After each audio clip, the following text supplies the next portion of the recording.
Hello everyone. This video we're going to be looking at creating a table of values, and we're going to explore graphing linear relations. So let's just take a look at this example I have here from your book from page 153. So it says copy and complete each table of values. So this is what a table of value looks like. You have two columns here. We have an X column and a Y column. And a related pair of X and Y values, this is what's called an ordered pair.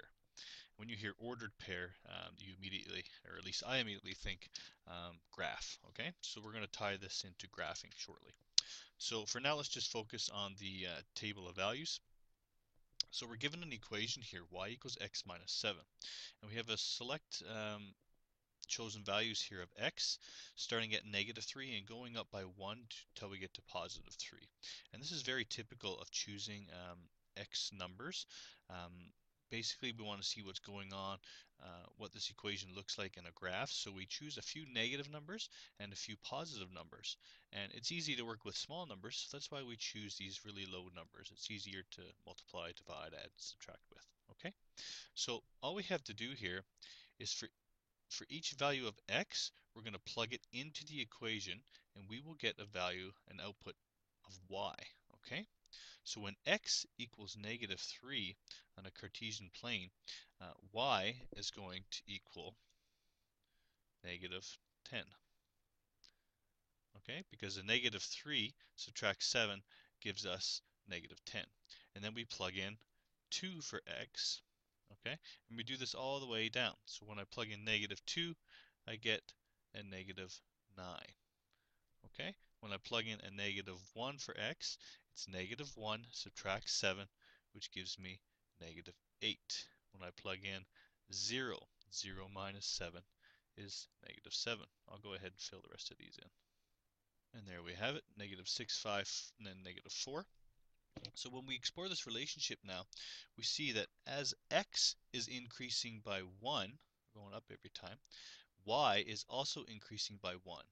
And the starting value of y is -10. Okay? Well, let's look at b here. So b, we have an equation y equals -x plus 14. So again, all we're going to do is substitute our x values in the equation, and we'll get an output of y. So when we plug in a -3 here, this is -3 times a negative number, because this is -x. This is the same as saying -1x. So if I said -3 times a -1, it will be +3, and then +3 plus 14, of course, gives me a +17. Okay? Again, I plug in my -2 in the equation. -2 times a negative, because that's x, gives me +2. +2 plus 14 gives me 16. Okay, and I'll go ahead and complete the chart. And there we have it. As you can see, as x is increasing by 1, y is actually decreasing by 1 each time with a start value of 17. Alrighty, what you see on your screen now is a table of values on the left, of course with your x and y values that are given. And on the right, this is our coordinate grid. Alright, so again, this is if it's a Cartesian plane, remember a Cartesian plane is set up like this with the first quadrant here, second, third, and fourth. So this is a view of the first quadrant up here. Okay, so the x-axis runs left to right, and in an ordered pair, it's always the one that comes first. So the first value we have here, I'm going to write this as an ordered pair, so it will be 0, comma 2. Okay. Of course, our y value runs up and down. So if I'm looking at my ordered pair 0 and 2, how do I plot that on the chart? Well, on the x-axis, I'm moving 0 places. So this is my origin here, my 0, 0, 0 point. So I'm not going anywhere because it tells me I'm moving 0 spaces, okay? Whereas my y-axis, I'm going to go 2. This is a +2, so I'm going to plot my point right here. Now, let's go to my second one. My second ordered pair is 1 and 4. So again, from my origin, I'm going to go over 1 and up 4. point in. Okay, and I'll go ahead and plot the rest of these. 2 and 6, 3 and 8, and 4 and 10. Okay, and what you see here is a linear relationship. And what I mean by linear is just that it's a straight line. Okay, I'll try and draw this as straight as I can.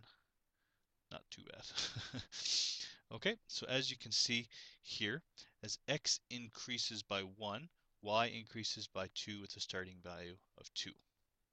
Alright, let's look at an example where we are given an equation and we're asked to make a table of values and then graph the relation. Okay, so our equation states y equals 3x subtract 4. So, and then it asks us to make a table of values ranging from x from 0 to 5. Okay, so what they want us to do here is plug in our values for x from starting at 0 and going all the way up to 5. And then we just plug these values into the equation and then we'll get an output for y. Okay, so if I plug in 0, 0 times 3 gives me 0, and 0 subtract 4 gives me negative 4. So I do the same thing here. I plug in 1, 1 times 3, and that's what it means is times. When a number is attached to a letter like that, it means 3 times 1. Okay, coefficient times variable is 3. 3 subtract 4 gives me a negative 1. Okay, 2, insert here. 2 times 3 is 6. 6 subtract 4 is 2. 3 times 3 is 9. 9 minus 4 is 5. You can kind of see a pattern starting to develop here, can't you? 4 times 3 is 12. 12 minus 4 is 8. And then 5 times 3 is 15. 15 minus 4 is 11. Okay, so if you remember, each one of these sets is an ordered pair. So when x equals 0, y equals negative 4. So we can actually write it like an ordered pair if you want. So 0, comma, 4, negative. Okay, so 0 here on the x-axis and 4 negative on the y. It's going to put me right there. Okay, and then I've got a positive 1, negative 1, so I go over positive 1 and down negative 1. 2 and 2, so over 2, up 2. 3 and 5. And if your number is not on the axis directly, you just kind of have to guess. So 5 is halfway between 4 and 6. And then I've got 4 and 8. And then 5 and 11. Okay, again, you can see that this is a linear relationship. We've got a straight line here, except when I draw it. A straight line right there. Okay, and that's all for this week's video, guys. If you have any questions, please come see me, and good luck with your quiz.